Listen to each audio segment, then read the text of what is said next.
Hello, and welcome to the Kosh Podcast.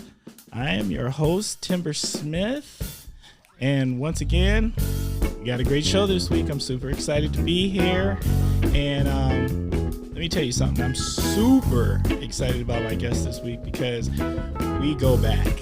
We go way, way back in the day, and this person is out here doing some pretty amazing things in Oshkosh, and I'm super excited to share what's happening and the things that are going on.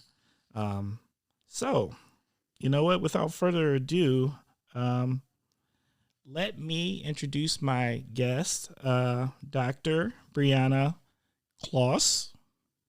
Klotz? Yep. See, look at that. I'm already messing it up. It's okay. Yeah. It's my married name, so This is true. only, All right. I guess I did choose it, but you know. Yes, you kind of did. All right. And I can't call her Brianna because I know her as Bree, so I'm just going to refer to her as Bree throughout this episode. Is that good with you? Bree is just fine. All right. So, Bree, can you please tell us a little something about yourself and what is your connection to the Kosh? Well, I have been in Oshkosh since, that would have been 1992. That was a long time ago. Went to Webster and North, so that's the side of town I'm from, and Oshkosh is home.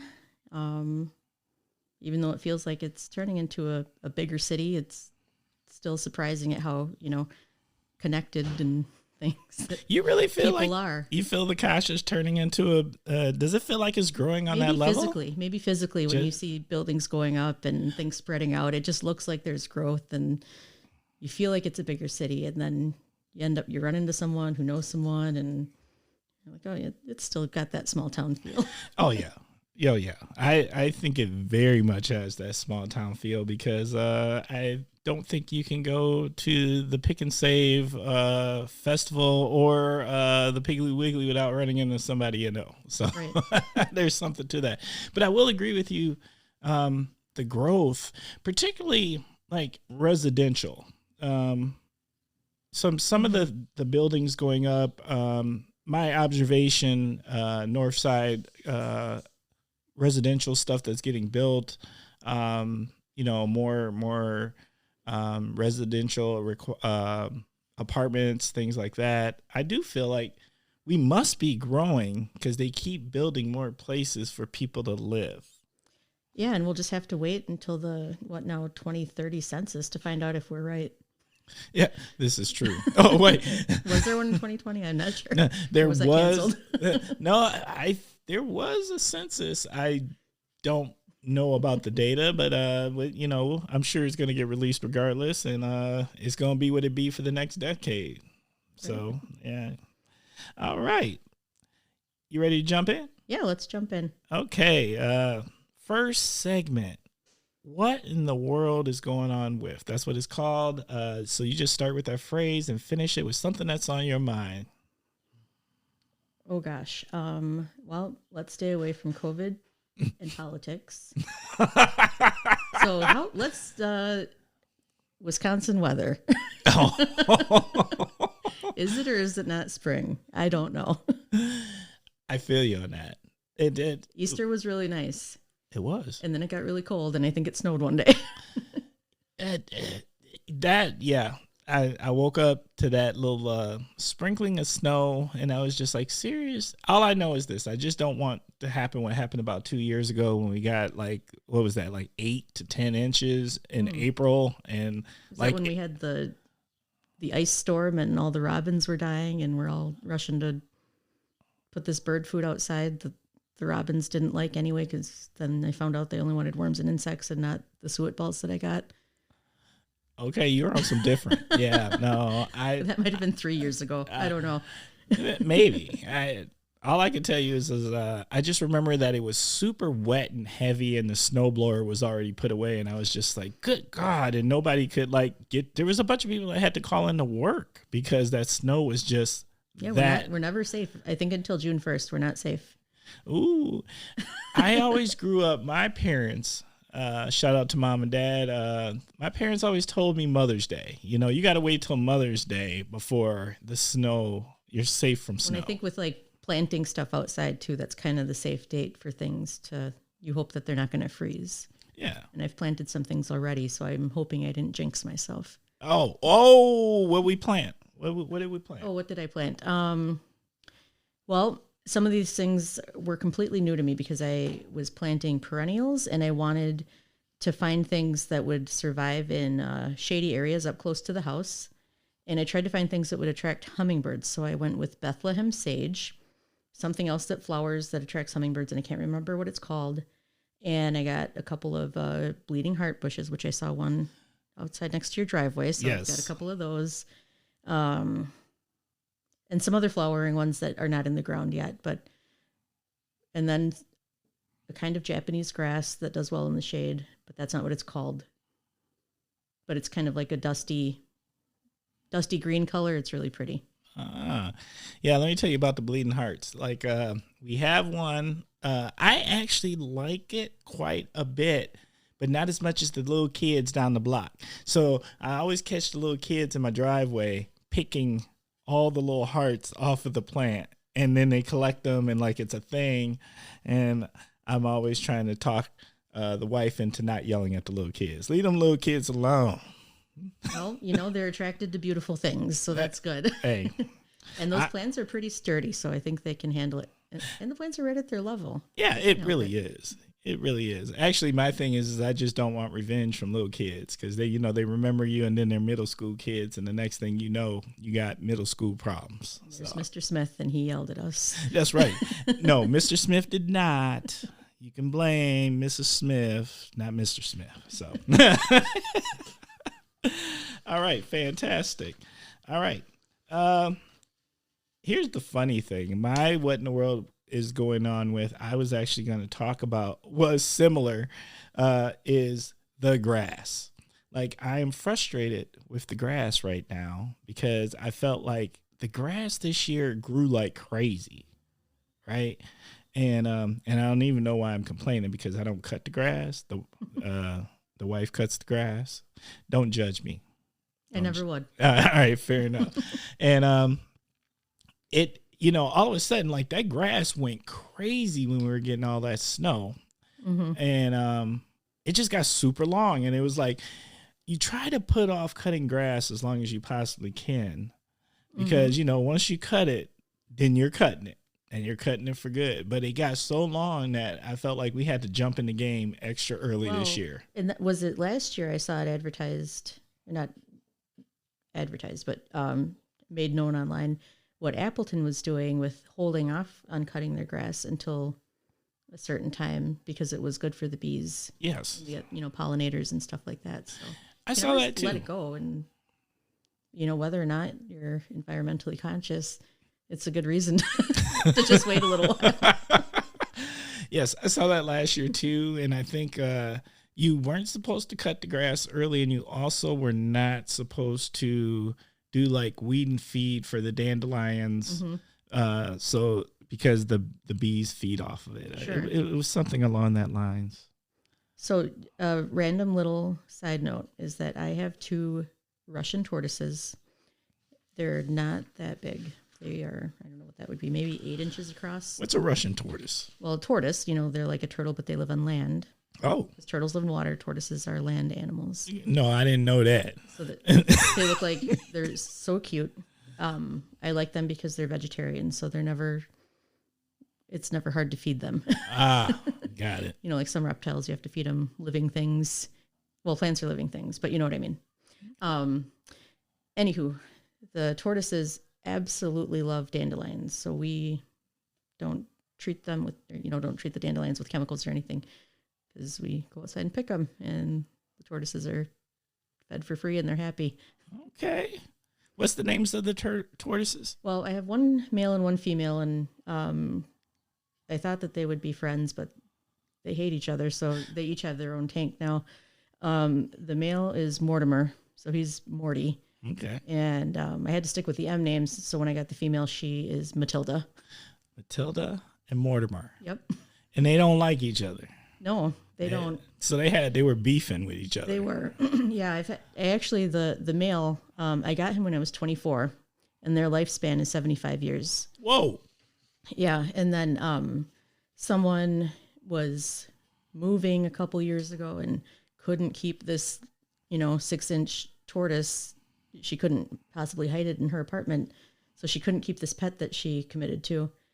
I'm like, that's got to be the easiest pet to hide, because half the year they like it dark anyway. So whatever, I'll take it. And I'm like, oh, Mortimer's going to be so happy to see someone from his species that he hasn't seen in, how many years, since 2005. And nope, I introduced them and he hissed and she hissed, and I'm like, well, this isn't going to work. Mortimer might have been a grumpy old man by then. He might have been like, no, I don't want them problems. Yeah, he got used to, his own apartment. He didn't want her moving in. Didn't want to share his food. Didn't want to share his dandelions. None of that, huh? But that is hilarious. Okay. So now it's like we got, an aquarium tank on the bottom and one on the top. So we always make jokes about, the crabby lady downstairs and the old man upstairs, or what, like they're neighbors.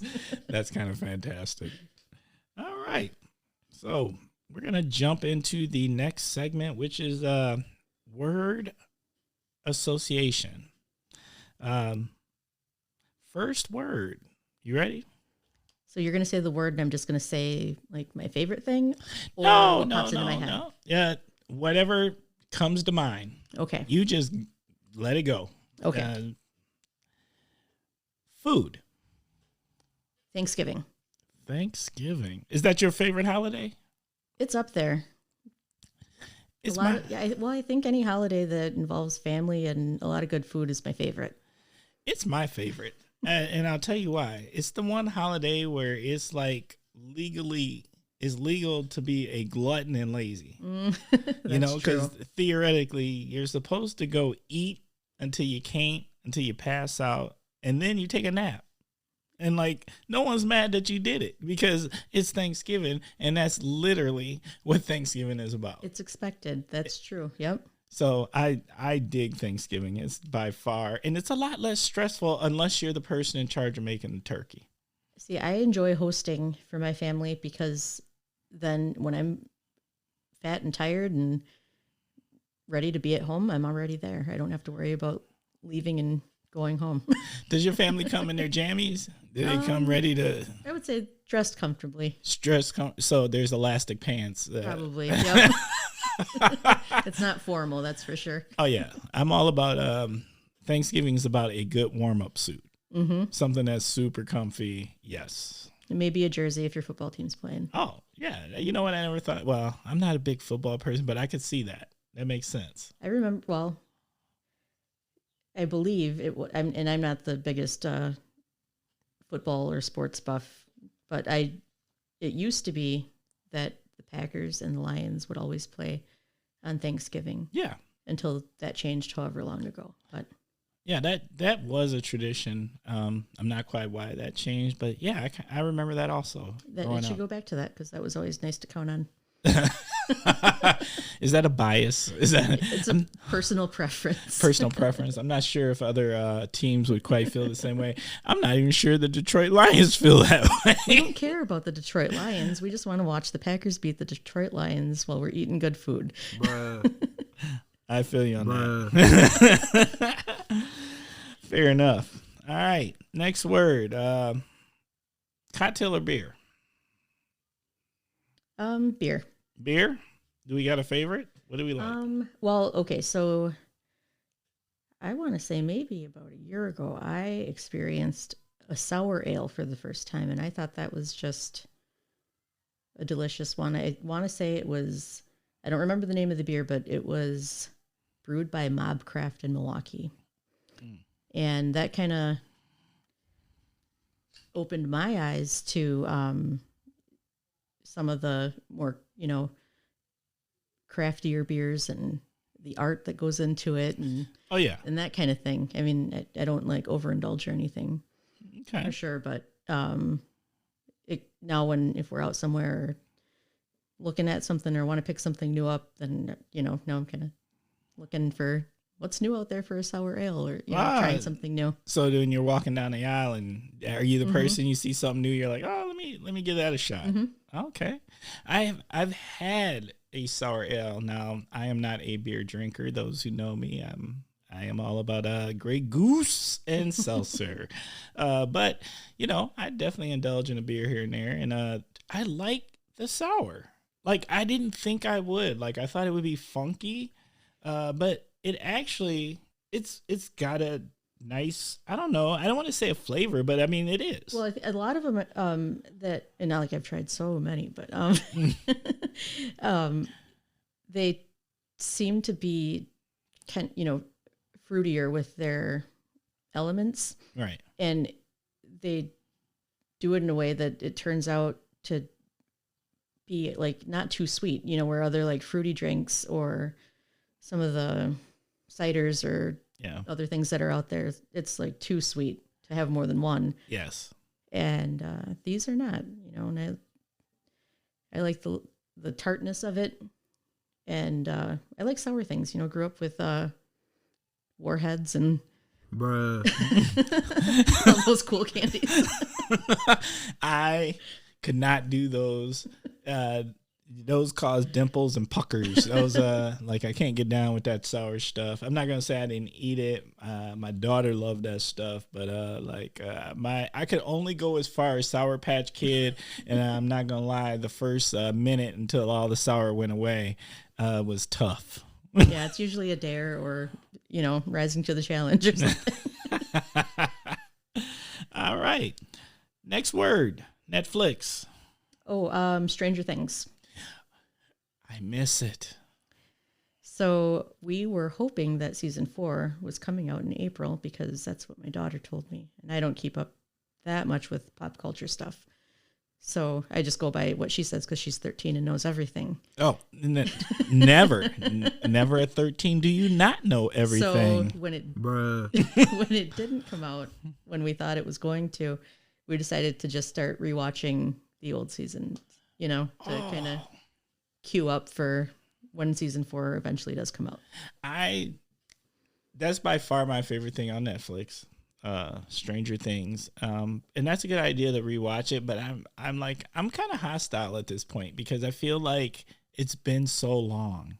Yeah. Like, and I could have swore their whole thing pre-COVID, I think they were supposed to come out around Christmas is what I had heard. Like in the holiday area was when season 4 was going to come out, and didn't happen, of course. And now I'm at the point that it kind of makes me think, how old are these children going to be? Well, yeah, even when they weren't, skipping months and recording, you could see how much they aged from one season to the next. Right. So I don't know. I think it's a very well-written series, and I still look forward to it. It'll still be good. Shout out to Stranger Things. And hey, if anybody out there in Netflix land is happening to listen to the Kosh, can we please kind of make that happen sometime in 2021? We got people waiting, Some things that I read, because once my daughter let me down with her false information, I did have to try and research a little bit. And some people are predicting, well, if this season was released in July of such and such, and then this season was released in October. So they're like, so it's got to be a July or an October, which maybe they're onto something. So I'll just hope for July instead of October. Yeah, I'm with you on that. Okay. Fitted sheets. The personal talent. Personal talent. Well, folding them specifically. Yes. Not anything else with fitted sheets. Bruh. We'll leave it yes. at that. What I will say is fitted sheets, Bree and I, we go back to a time when there used to be a store out at the outlet mall called Fieldcrest Cannon. A long time ago. Long time ago. And if anyone doesn't remember it, it was towels and sheets, beddings, linens, all those good things. Very high end. Very high end. Because you know what? I didn't know anything about a thread count prior to ever working in there, but I learned a lot. And let me tell you something. You learned real quick that there is a huge, if you ever used to buy the cheap sheets from like Walmart, Target, or something like that, and then you moved up to something that was like 310 count Egyptian cotton, and then you move back down, it feels like you're sleeping on sandpaper. Right. You get rug burn. Bruh, it ain't right. It's a risk. It is. It's a risk. Bruh. And so, yes, those. So there is an art to folding a fitted sheet. There is, and I have mastered that under your expert knowledge and I don't know how to feel about that. folding sheets. It was probably a competency we had to get checked off on to even work there. Hey, look, it was something. You can't really work in a towels and sheet store if you can't fold a good towel and fold a good sheet. But you know what fitted sheets were? That was master's level. Right. A flat sheet. Anyone can do that. Anyone can do a flat sheet, but a fitted sheet properly cornered, that was on some different. And to fit back in the package after a customer took it out, opened it up. Yes, which happened often. And please, y'all out there, why do y'all got to do that? Can't you just open the package and just rub your hands and kind of feel the soft cottony texture and let it go and not pull it all the way out to see what you're looking at? Is this really a queen size? I have to see. Basically. Bruh. Okay. Community. Togetherness. Okay. I think that community it's always important, but I think it's kind of evidenced itself in how important it is with the last year plus in the pandemic that we've been going through. And there's just been a lot of hard times, and, it's hard enough to lean on people when you're used to being independent or, fending for yourself. And I think, things kind of being in quarantine, people being in quarantine and social distancing and all of this stuff has made it even harder for people in our community to connect, to lean on each other in a time of need. And I think staying connected and recognizing needs and kind of demonstrating that, we still need to do this for each other is needed. Well, okay. Dr. Bree, you are in the medical field. What did you see like this past year with COVID? I mean that in, I don't know if I even mean that in the most medical sense. Right. Like You know what I mean? Helicopter viewpoint. Yeah. Like people, what was going on with the people? I think, I have, well, I'm going to rewind a little bit because I kind of skipped over the nonprofit when I was introducing myself and got a little sidetracked. But I won't reintroduce my name, but I co-founded Water City Care Mission in the very beginning of 2020, before we even knew what COVID was, before it hit us. I went with the name Water City Care Mission because I didn't want to be boxed into only a clinic if we wanted to expand on services that we provided or, end up doing something else. So under the umbrella of Water City Care Mission, our first program is St. Anne's Clinic, which is a hybrid charitable clinic, and that's kind of a new term. It started out with the idea of being a free clinic with the intention of serving people with no insurance or people who were underinsured, meaning you had a high deductible plan that you couldn't even afford to use, so you wouldn't get health care otherwise if you couldn't afford it.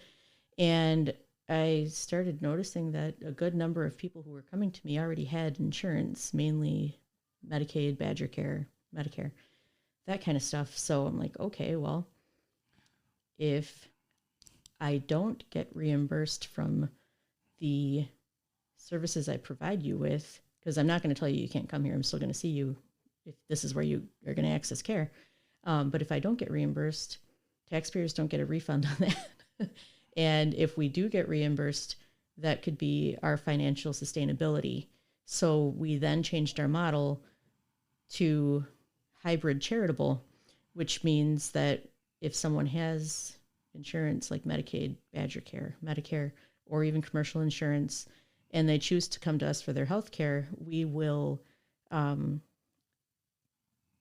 get that reimbursement. And at the same time, if someone has no insurance or can't afford to use their insurance, we'll still provide the same quality care for them without billing them.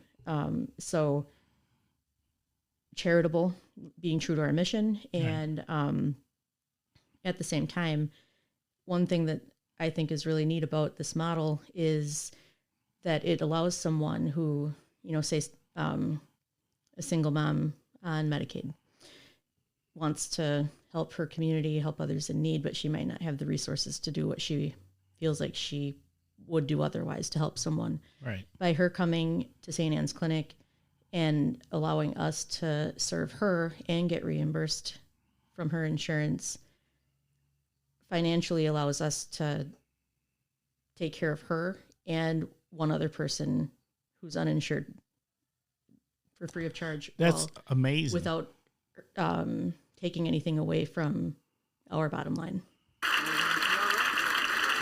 Okay. Before you dig too deep into this, because I've got a lot of questions. And I didn't get back to the other question about COVID and what we saw. So I wanted to outline that a little bit before I answered that question. Absolutely. So I definitely feel like the pandemic that we're living in right now is a pandemic of loneliness. And that is the God's honest truth. Yes, it is. I have seen more people suffering with addiction, overdose, depression, other mental illnesses that are causing way more hurt and pain than a virus. Yes. And not to get political or one side or the other, but that is what I have seen with the people that I care for. No, I don't think there's anything political about that. I mean, it's just the God honest truth. It's with the population I work with, that was one of our biggest fears was our veterans, some having some mental health challenges, being in isolation. It's like the worst. Yeah. You're in your own head, and a lot of the mental health care that was available, and shout out to our mental health care workers out there, but a lot of it was telehealth. Yeah. And I don't know. I don't want to knock telehealth, because having something is better than having nothing, but it's not the same. It's not the same. And just like any other, intervention or treatment, it's going to be great for some people and not great for other people. Yes. Yes. For someone who's well connected and tech savvy and has social anxiety, they're much more comfortable having a follow-up visit from their living room on their smartphone. But say someone who's got, schizoaffective or bipolar disorder, and they're a homeless vet who has to find somewhere to go and sit to use Wi-Fi to follow through with his telehealth visit. Right. But everywhere that he might be able to go, like the library or somewhere else, is closed. Yes. And it's freezing cold outside. So what are you going to do? Sit in the parking lot? And he's homeless and he doesn't have a car. So, right. So what exactly do you want that person to do to access care? Do you even have a phone? Sometimes they have a phone. Sometimes they don't. It depends on the person. Right. And then does that phone have minutes? Right. And then were you able to be somewhere where you were able to charge your phone? It's a lot of things that we take for granted, right, that impact someone accessing care. And then to get too deep into things, but, say this individual misses their telehealth appointment for routine follow-up because of one of those factors or another. And now their medication refills are held hostage until they follow up.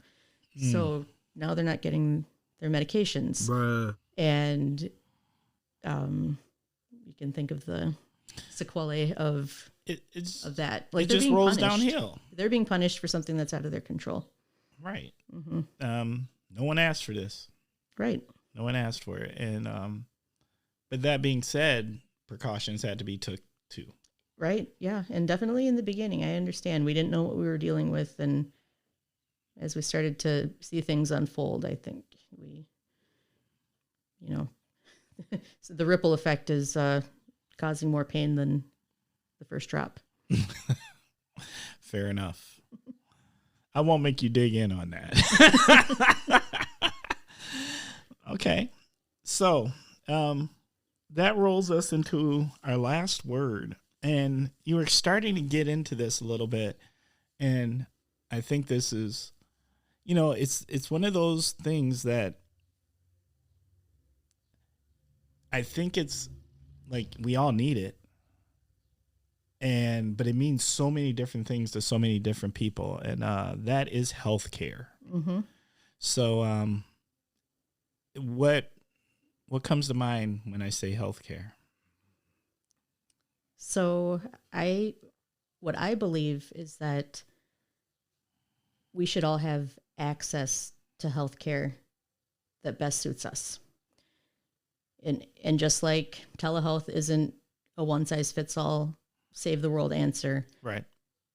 Access to healthcare also is not, because healthcare at one place is different than healthcare at another place. And most places are honestly sick care, where you get care when you're sick and not so much when you're healthy. But is that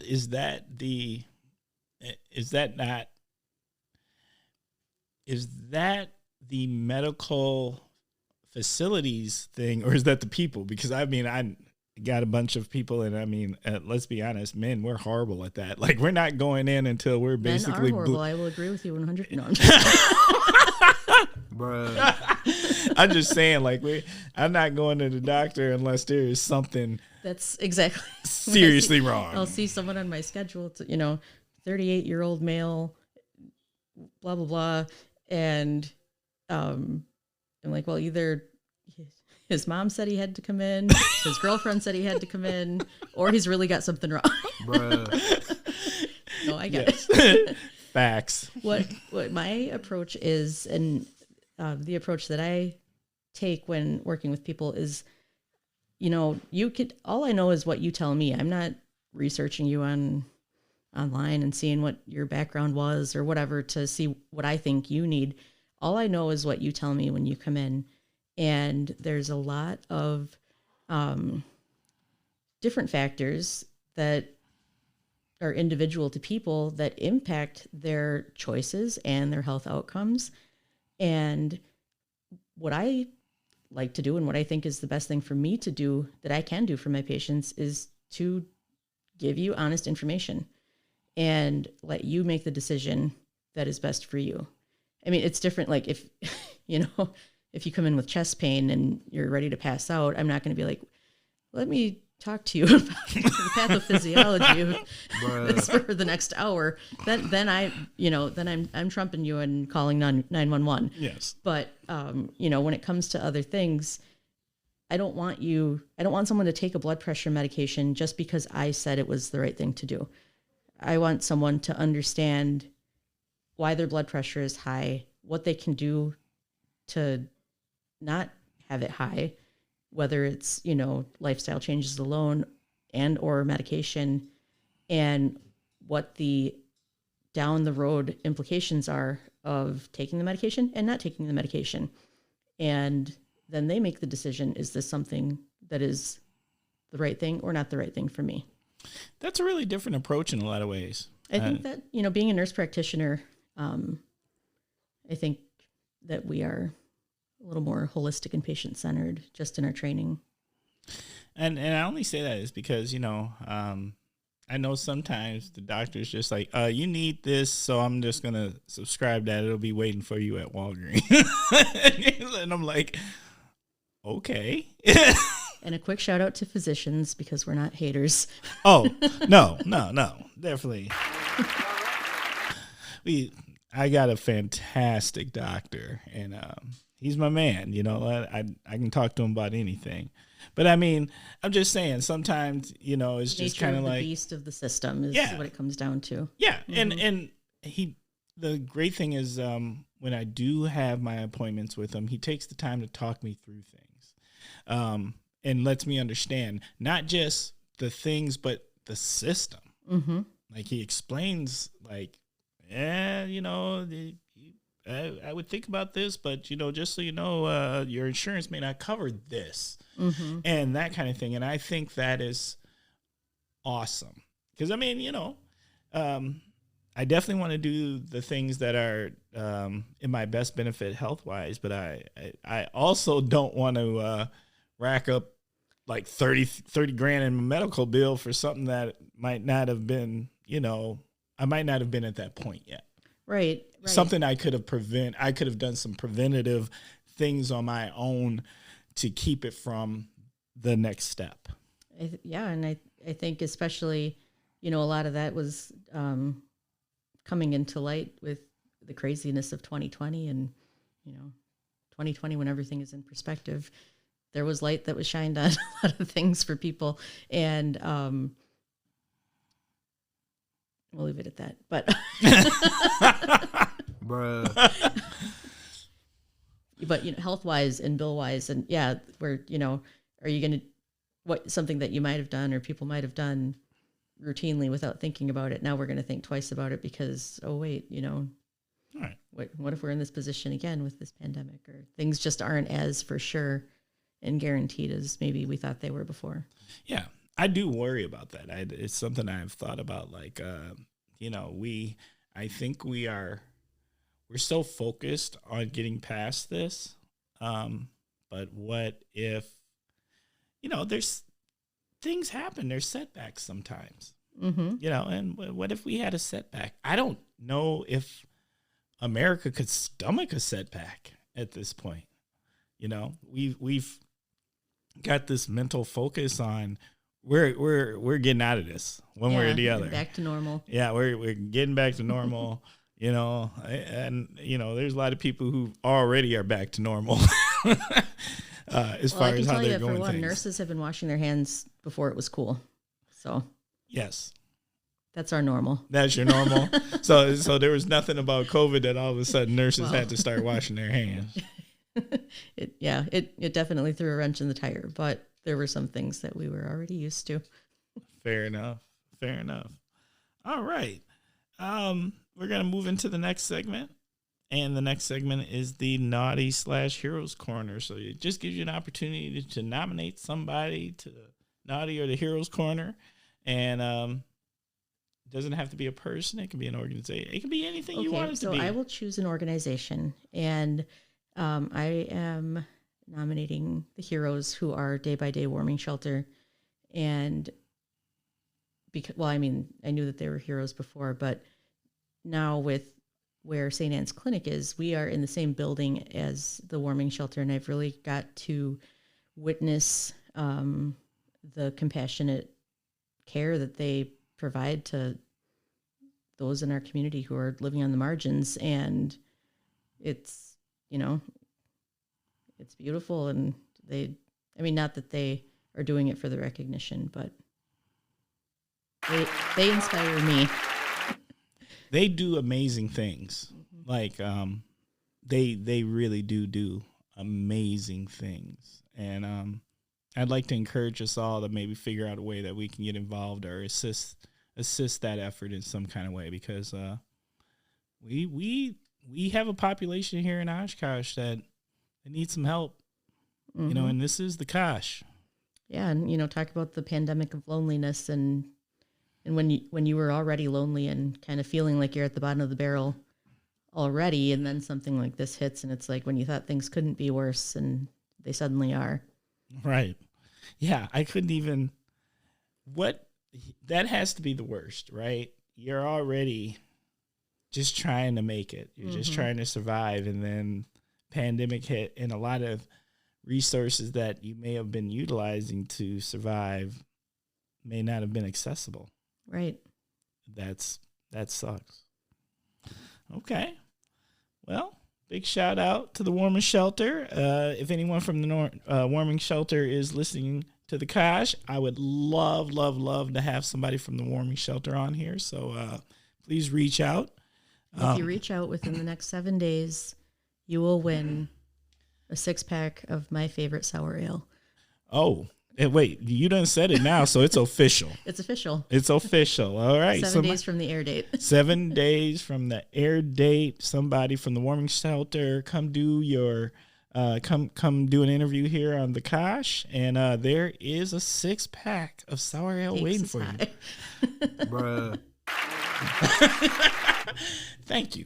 That is fantastic. I love it. All right. So we're going to go into the topic of the week, and we started already getting into it. But I want to give the Kosh listeners an opportunity to just understand. Okay. So we talked about, there's the Water City Care Mission, and then there's the St. Anne's Clinic. And I understood a little bit about the Water City Care Mission, but I'm going to ask you to talk a little bit more about that, or to re-explain that maybe just a touch more. And then the St. Anne's Clinic is what we would call the free clinic in Oshkosh, correct? Correct. And that is located at 449 High Avenue. We're in the same building as Day by Day Warming Shelter. Okay. So that's... And I will, another shout out to Most Blessed Sacrament Parish, which is my church, for generously donating the space that we are in for free. What? Free. For free. Yep. Free. That's how it's spelled. Yes. All right. Shout out to them. That's amazing. Okay.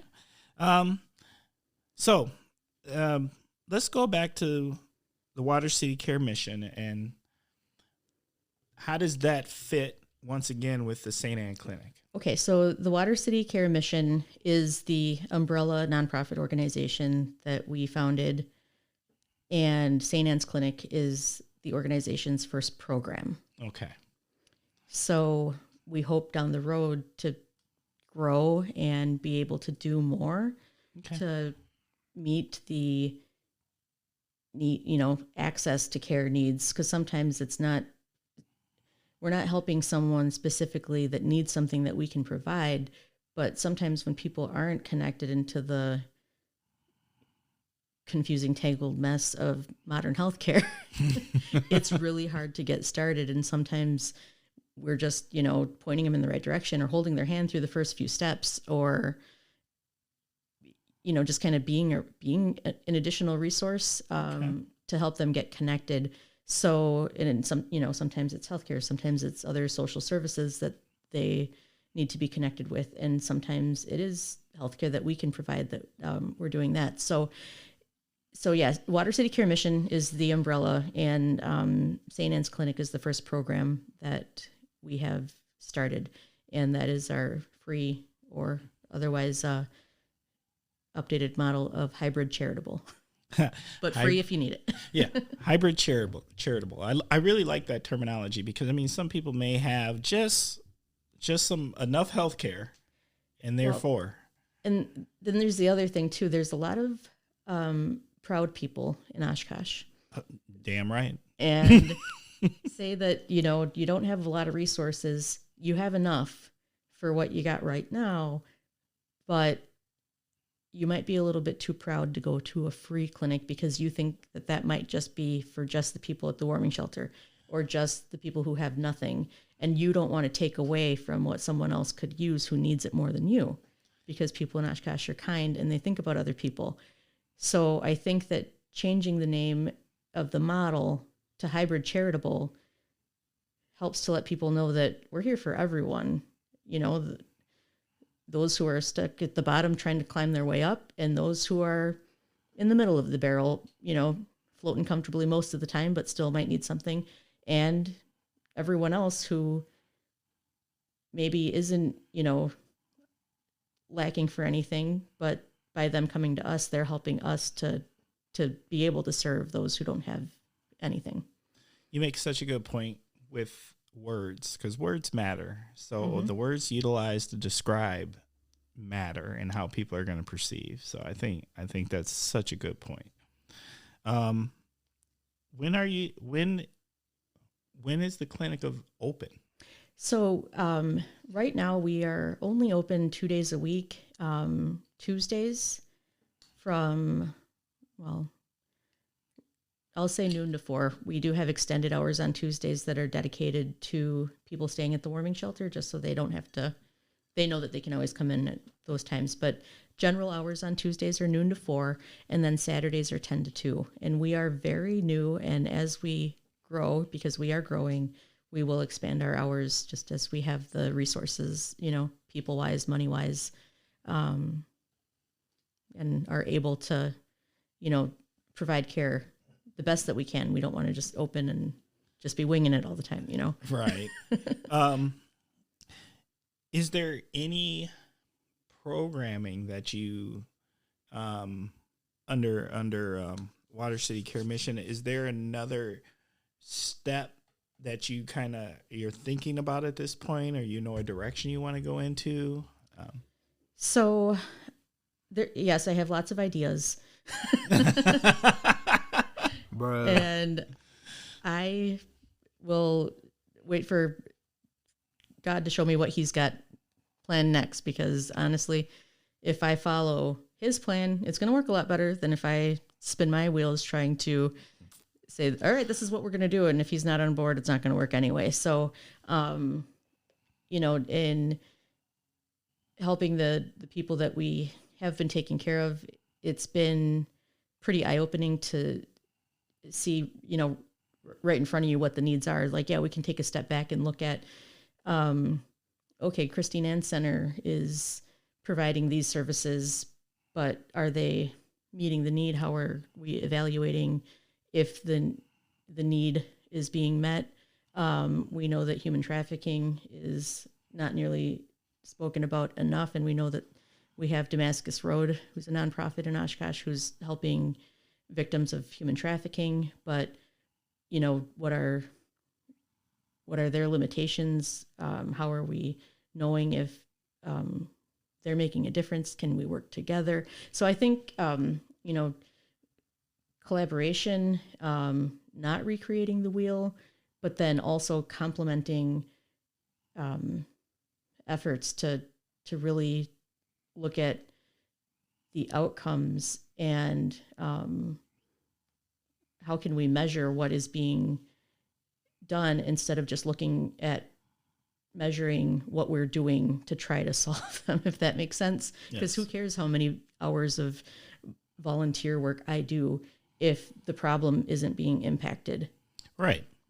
So I don't want to come right out and say that, our next program is going to be domestic violence shelters or a food pantry or fill in the blank with how to help people with services. But yeah, we'll do something else down the road that's helping. I don't know exactly what is going to be next, as we're still putting a lot into the clinic to get that completely off the ground seamlessly. But the answer is yes. Okay. Okay. Awesome. I think there's going to be, some Kosh listeners are going to know that this exists, and I think there's going to be a number who don't. But I think it's the Kosh, so I just believe in our community. I think there's going to be some people who are going to be interested in trying to help. How can they help if they want to help? What can they do? So at the clinic right now, if people are interested in volunteering, we actually do have a link to a volunteer application on our website, which is watercitycaremission.org. We could use help with everything from mopping the floors to painting to, being a receptionist sitting at the desk and greeting our patients as they come in to, nurses, medical assistants, physicians. You said everything. And if you're blessed financially and want to help that way, we are a registered 501c3 that gratefully accepts donations. Donations can be made on our website, on our Facebook page, or sent directly to the clinic, which is 449 High Avenue in Oshkosh, 54901. Okay. What I'll do is I'll make sure that in the podcast notes we will put a link to this information. All right. All right. Is there anything else you'd like to add? Not that I can think of right now. All right. Fair enough. Fair enough. All right. I think, hey, I feel good about this. Like, Well, thank you. you know, this was when I heard we had this clinic, I was so curious. Did you know that it was me when you heard about it? I found out it was you. Bruh. I found out it was you, and then I was like, oh, okay, we definitely gonna call Bree, and we're gonna have a conversation about this, and we're gonna tell the rest of the Kosh that this exists, and how can we help, and not just that, on the level of how can we personally help, but those who need help, we've got a place that we can refer people to. And I think knowing your resources is so important. Mm-hmm. So That's true. I just think this is super cool. So, all right, we're getting towards the end, and we're getting ready to start wrapping some things up. So we are at the point where, just so you guys know, I tell you all the time, we at the Kosh, this is a work in progress. We appreciate you. Thank you for all of the emails, messages, Facebook messages, however you choose to reach out. I read everything. I respond to everything personally. I appreciate all of you who take the time to listen. It means a lot. I hope that you're enjoying the show. That being said, if you do have anything you would like to send, please feel free to email us at askthekosh@gmail.com. Once again, that is askthekosh@gmail.com. And I have recently started a Twitter account for the Kosh. No, not a Twitter account. An Instagram account. Yes, I don't know what I would do with a Twitter account. That is an Instagram account, and I'm not even quite sure what I'm going to put on that yet. But we're going to do something. Well, the cool kids told me I was supposed to have one, so therefore. Well, I got a 13-year-old that can talk you through this if you need any help. Oh, well, will she work for cupcakes? Because, Probably. the wife bakes well. All right. So, that being said, we are at the spot in the show. This is my favorite spot in the show. It is shout out time. So, Bree, who would you like to shout out? My mom, just for being an awesome mom. That's awesome. Okay. Well, we said Day by Day Shelter, Most Blessed Sacrament Parish, the College of Nursing at UWO, because without the degrees that I earned there, I wouldn't be where I am today. And they are also helping me out too with supplying nursing students who are doing their clinicals, which is a big help on both ends. Oh, that's awesome. Mm-hmm. Okay, that's awesome. All right. I would like to send a shout out to the old school Fieldcrest Cannon crew. So all of you out there who used to work at Fieldcrest Cannon back in the day, particularly under my management, appreciate y'all. Those were amazing times. Retail is not typically fun, but every once in a while you find a way. It was an amazing time. and a crazy time. So that's all I got to say about that. Bruh. All right. So we're gonna start wrapping things up here. Bree, do you have any parting words of wisdom for us? sure. When you're thinking about others in your community, it's really easy to focus on what makes people different than you. But if you can find at least one thing that you have in common, then you can figure out what makes them us. That's deep. I'm feeling that. All right. Well, I hope you enjoyed this. It was fun. It was a good time, right? Thanks for inviting me. Hey, thank you for coming and sharing. To all those out there, the Kosh.